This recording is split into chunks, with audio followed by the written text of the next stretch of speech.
Good morning. I'm Diana Kohler. I'm a member of the worship team, and it is my pleasure to introduce our speaker for this morning, Tanya Wells. Tanya has been a member of the Grosse Pointe Unitarian Church since 2009 and is part of their worship committee, giving sermons on a regular basis. She is married with 5 children in her blended family, ranging in age from 17 to 27. Tanya spent most of her professional career at Trinity Health, working in finance, governmental affairs, and community development. In September, after much deliberation, Tanya opted to take a severance from Trinity Health and is now on sabbatical, evaluating options to engage more deeply in social justice work. Tanya is excited to be with us this morning to share her love of Mary Oliver's poetry and her own thoughts about Mary's work. As I light the chalice this morning, Tanya is going to read our opening words. Good morning. Let us open the service and our hearts this morning to worship with these words from Mary Oliver. If you suddenly and unexpectedly feel joy, don't hesitate. Give into it. There are plenty of lives and whole towns destroyed or about to be. We are not wise and not often kind, and much can never be redeemed. Still, life has some possibility left. Perhaps this is its way of fighting back, that sometimes something happened better than all the riches or power in the world. It could be anything, but very likely you notice it in the instant when love begins. Anyway, that's often the case. Anyway, whatever it is, don't be afraid of its plenty. Joy is not made to be a crumb. And in that spirit, let us begin.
Our reading this morning is 2 poems by Mary Oliver. The first is I Happen to Be Standing. I don't know where prayers go or what they do. Do cats pray while they sleep, half asleep in the sun? Does the opossum pray as it crosses the street? The sunflowers? The old black oak growing older every year? I know I can walk through the world, along the shore or under the trees, with my mind filled with things of little importance, in full self-attendance. a condition I can't really call being alive. Is a prayer a gift or a petition, or does it matter? The sunflowers blaze, maybe that's their way. Maybe the cats are sound asleep. Maybe not. While I was thinking this, I happened to be standing just outside my door with my notebook open, which is the way I begin each morning. Then a wren in the privet began to sing. He was positively drenched in enthusiasm. I don't know why, and yet, why not? I wouldn't persuade you from whatever you believe or whatever you don't. That's your business. But I thought of the wrens singing. What could this be if it isn't a prayer? So I just listened, my pen in the air.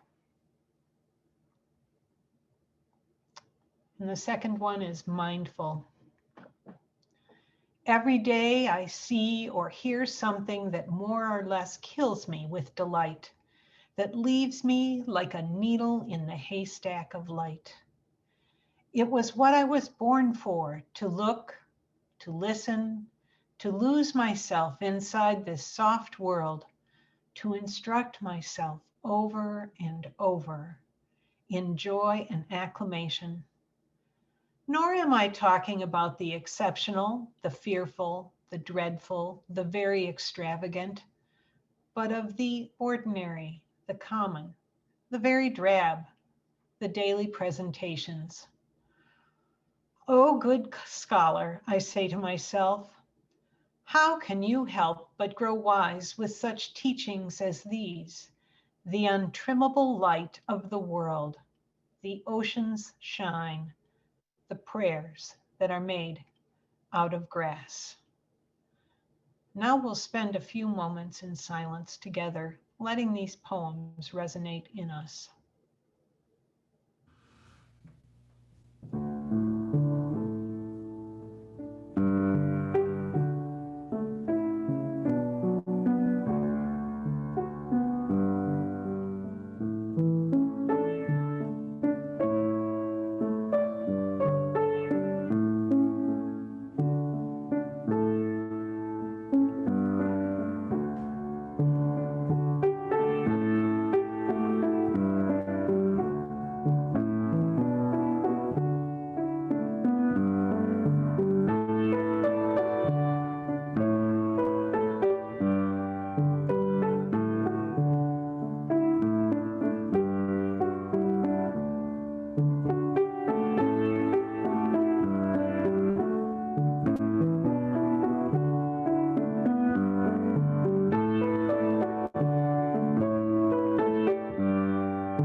Thank you.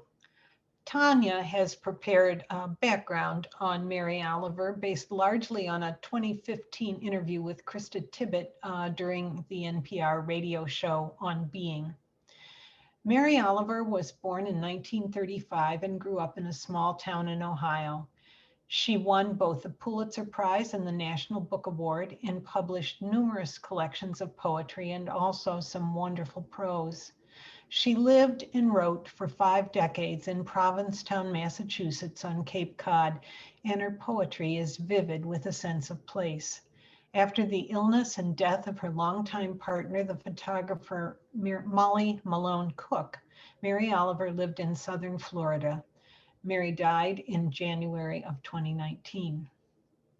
When asked to describe the spiritual background of her childhood in the interview, Mary said, "Well, I would define it very differently from when I was a child. I was sent to Sunday school as many kids are, and then I had trouble with the resurrection, so I would not join the church.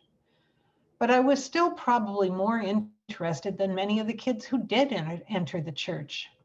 It's been one of the most important interests of my life and continues to be, and it doesn't have to be Christianity. I'm very much taken with the poet Rumi." Mary's reflections on the spiritual, death, and the afterlife are common themes of her poetry, and she explained, "The words we choose to describe God are always insufficient.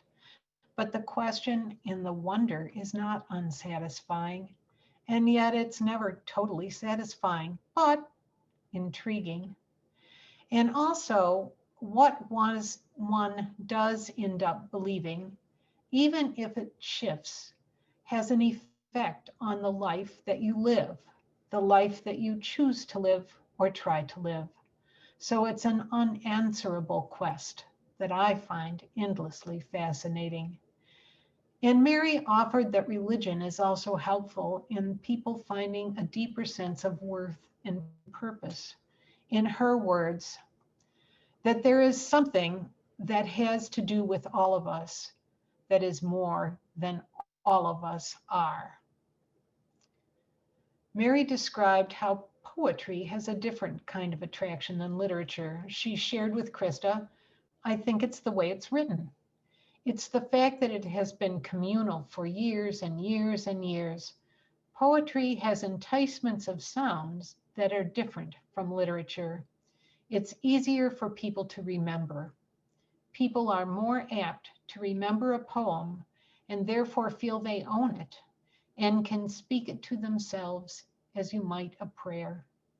And that's very important because then it belongs to you. You have it when you need it.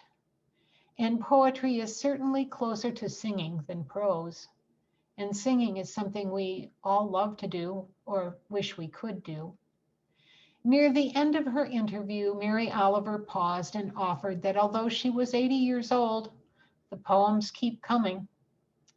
Krista Tippett concluded with a reflection that Mary Oliver offered in her book, The Poetry Handbook. Poetry is a life-cherishing force, and it requires a vision. For poems are not words after all, but fires for the cold, ropes let down to the lost, something as necessary as bread in the pockets of the hungry. Yes, indeed, Mary's poets are all of that and more.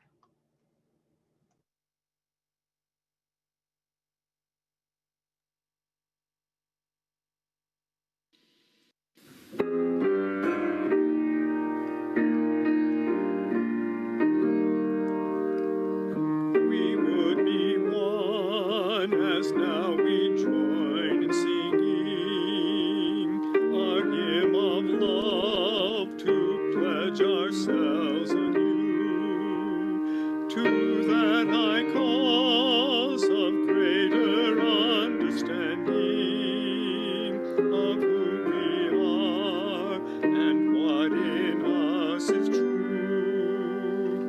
We would be one in living for each other to show to all a new community. We would be one in building for tomorrow a nobler world than we have known today. We would be one in searching for that meaning which binds our hearts hearts and points us on our way. As one we pledge ourselves to greater service, with love and justice strive to make us free.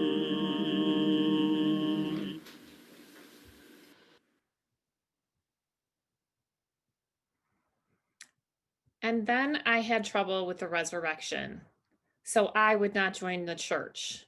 And yet, it has been one of the most important interests of my life and continues to be.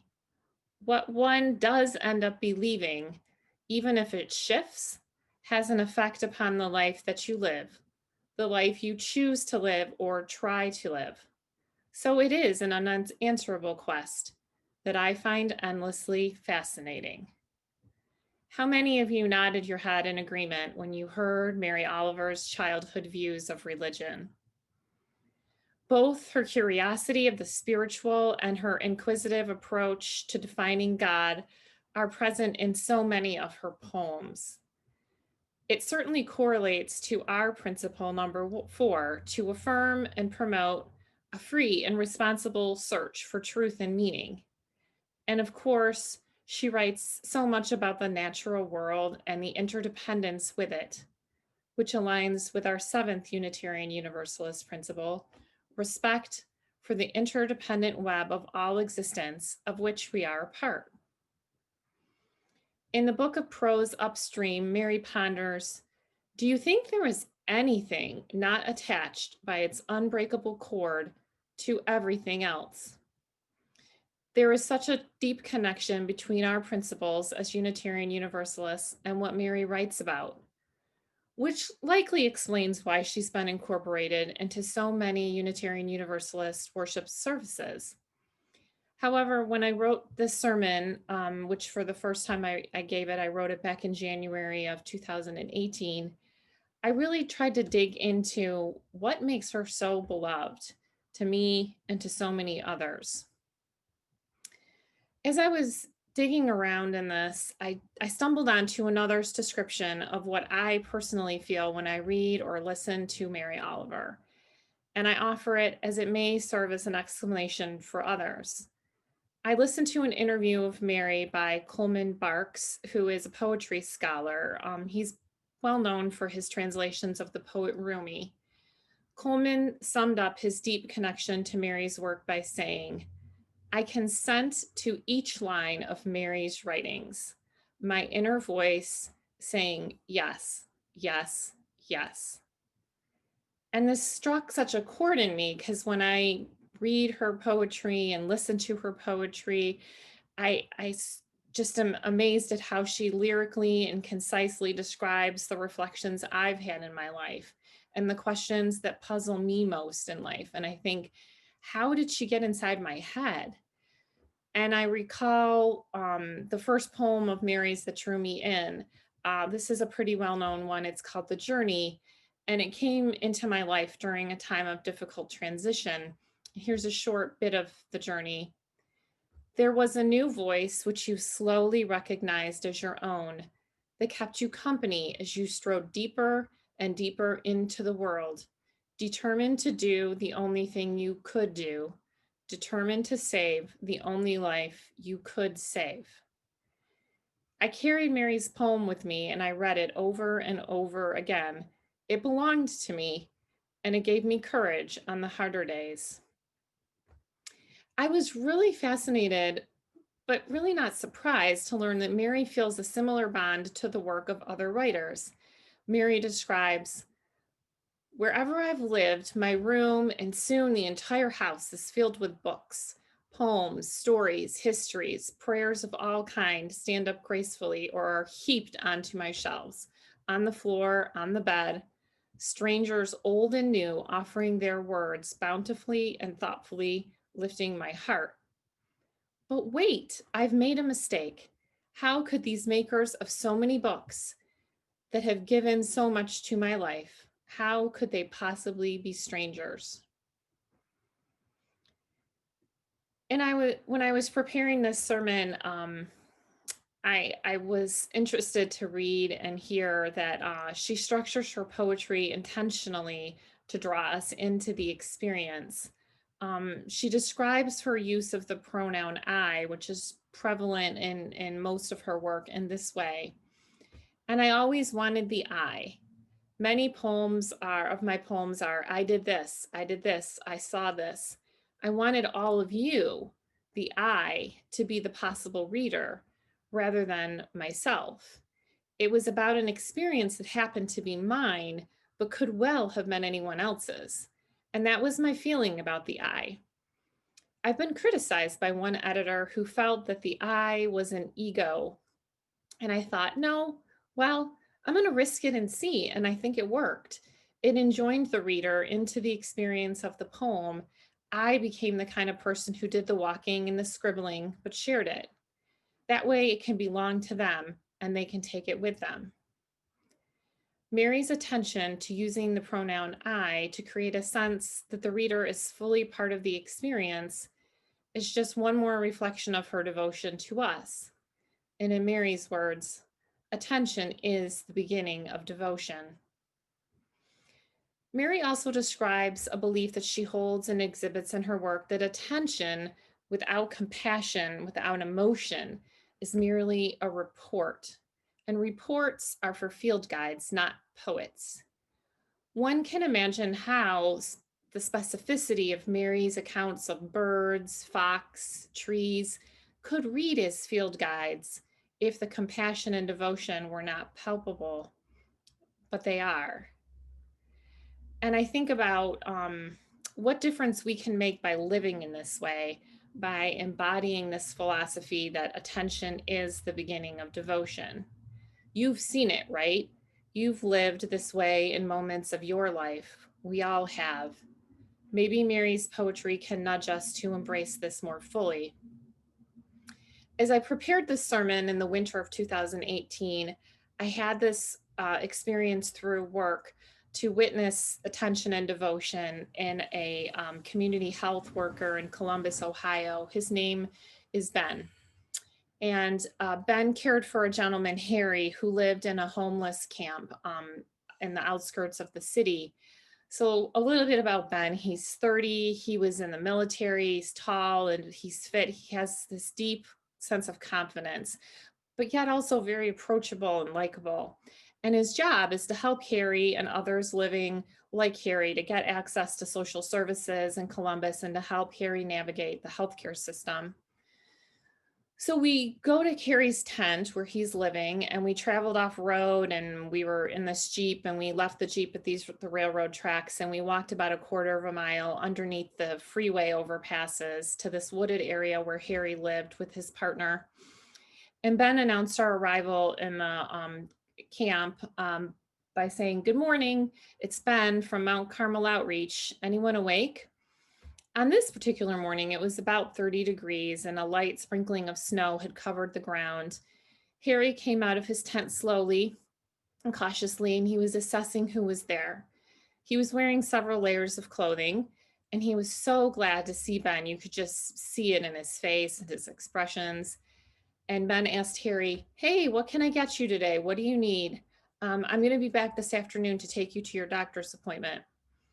Harry's tent was one of 5 tents in this camp, 5 tents with no electricity, no heat, no running water. It was 30 degrees and there was snow on the ground. And it was a homeless camp situated between overpasses of a major city of Columbus, a stone's throw from newly constructed luxury apartments. Ben introduced me to Harry, and then Harry told me a little bit about himself. He did not have a job. He had been incarcerated, and that made things difficult for him. As we talked, Harry's eyes never veered far from Ben. He was okay talking to me, a stranger, as long as Ben was there. And at one point, Harry put his arm around Ben and said, "Ben, how's your son Reed?" And you could sense this deep relationship between Harry and Ben, the trust. And Ben leaned into Harry's embrace and pulled out his iPhone and showed Harry a few pictures of his 13-month-old son. Harry offered that Ben's son Reed had great hair, wild and unruly, just like his. Ben agreed and embraced, and Ben promised to meet him back at 2 and bring more candles to use as the heat and light source for his tent. We departed. So what does the story have to do with Mary? And what struck me about it is that his approach to work, Ben's approach to work, to life, to how he cared for those in the homeless camp, was the difference between doing a job and fulfilling a calling. Ben was paid as a community health worker for the basics, but he wasn't really paid to be this compassionate person who gave such devotion to Harry and others like Harry. And I thought it really captured sort of the sense of attention is the beginning of devotion, and that the deep respect Ben demonstrated to all the individuals in his care brought to mind these other words from Mary's poem, When Death Comes. And I think of each life as a flower, as common as a field daisy, and as singular, and each name a comfortable music in the mouth, tending, as all music does towards silence, and each body a lion of courage, and something precious to the earth. Another crumb of wisdom Mary offers in many of her poems is about seizing moments, particularly moments of beauty, particularly appreciating the dawn of a new day. I have an example of a morning that I grasped Mary's call to appreciate beauty in nature on my commute to work. I was driving down Jefferson and the sun was beginning to rise, except I realized as I was driving, I was already too far west in Grosse Pointe to drive along that part of Jefferson where you see the lake right next to the road.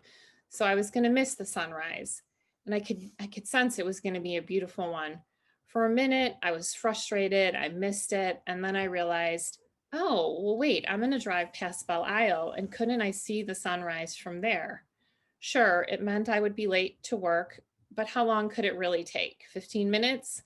Nothing I had to do was so important that I couldn't spare 15 minutes. So I turned off Jefferson onto Belle Isle, and it was one of those ridiculously cold mid-January mornings. The Detroit River was frozen, and there was this eerie fog hovering over the ice. It was so peaceful, and I could hear Mary nudging me forward.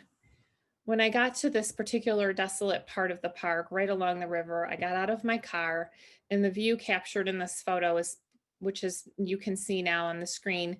The sun was just emerging over the horizon. The colors were lighting up the sky. And while I was freezing in the bitter cold as I took the photo, what I most recall is the sense that I was exactly where I needed to be.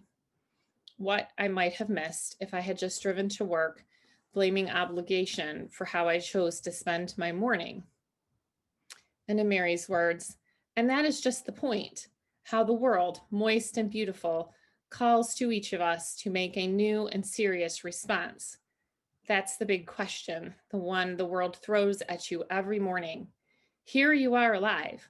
Would you like to make a comment? My comment that particular morning was that I wanted to experience that sunrise in all its glory and frigid goodness. And I did, and I was grateful then, and I'm grateful each time I relive it. Might we ask ourselves that question in the morning? Here you are alive. Would you like to make a comment? Now I am listening to what calls me in a much deeper way than merely a detour on my way to work. As Diana noted in my introduction, I decided to leave a safe job at Trinity in September. I took a severance package, which is giving me the ability to get paid for a bit of time while I determine what I'm going to do next. I am very humbled by the privilege that I have to be able to proceed in this way. But even with all that cushion, it was one of the scariest things I've ever done. I took a huge leap with no landing spot in sight. And now I find myself asking one of Mary's most famous questions every day. What is it you plan to do with your one wild and precious life? So far, I think my choices of how I've been spending my time on the sabbatical would fare well against Mary's tests. I have spent the majority of my time working on relational organizing work for the Biden-Harris campaign and more recently the Georgia Senate runoff races. Because I spent a decade in government affairs at Trinity, political activity wasn't new to me. However, I had never worked on a campaign. And because my professional work required me to be less partisan, I have never thrown my whole self into a particular candidate, nor have I been able to speak my true feelings without regard to my employment by an arm of the Catholic Church. On election day, I worked the polls as an election protection volunteer for the Michigan Democratic Party. I spent 16 hours at a polling site in Detroit that housed 5 different precincts.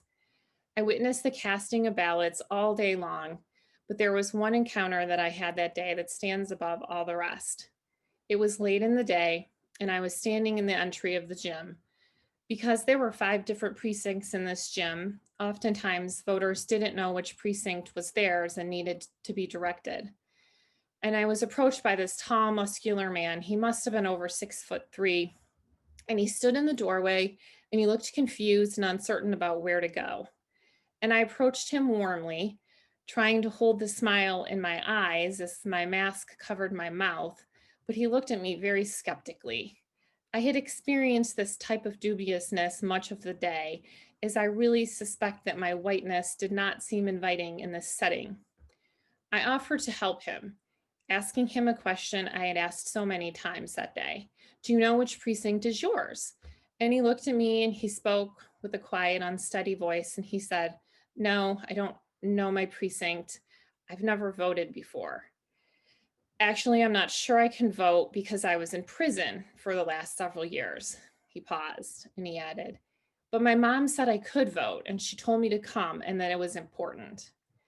And when he finished speaking, his eyes were watery and so were mine. Composing myself, I assured him that he could vote. However, it required one extra step. He needed to be registered and he couldn't do that at this polling site. He needed to go to another site. And I can't sugarcoat this story and tell you that he voted and it was a beautiful ending.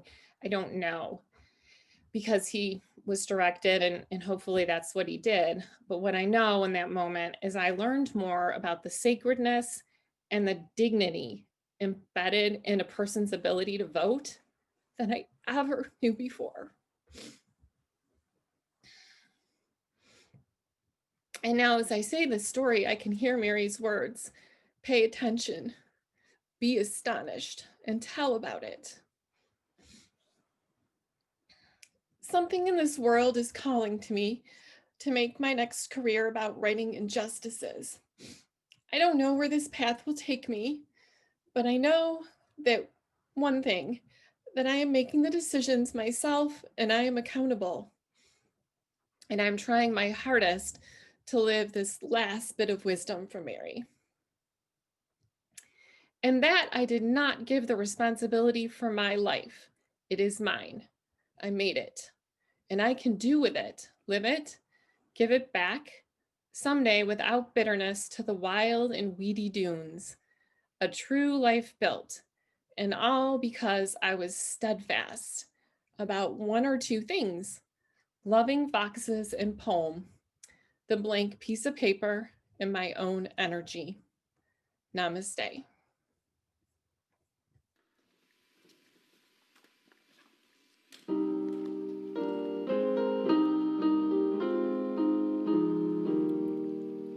Wake now my senses and hear the earth call. Feel the deep power of being in all. Keep with the web of creation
For our closing words today, I will close with more words from Mary Oliver.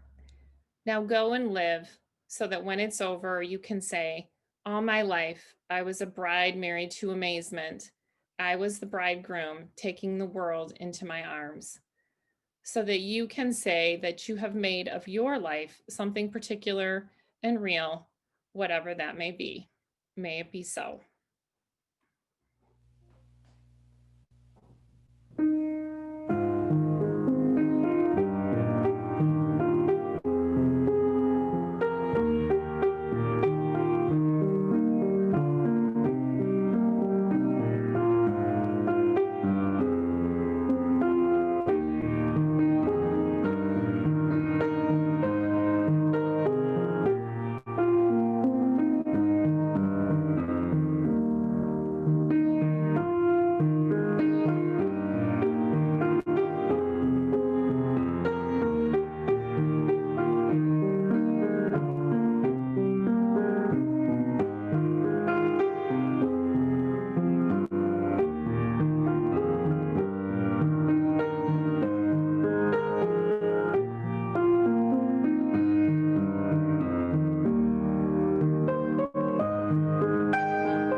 Thank you, Tanya, Alex, and Ken, for your contributions to the service today. And when we send you into your break rooms, I offer the opportunity to talk about a memorable encounter you have had with nature or not.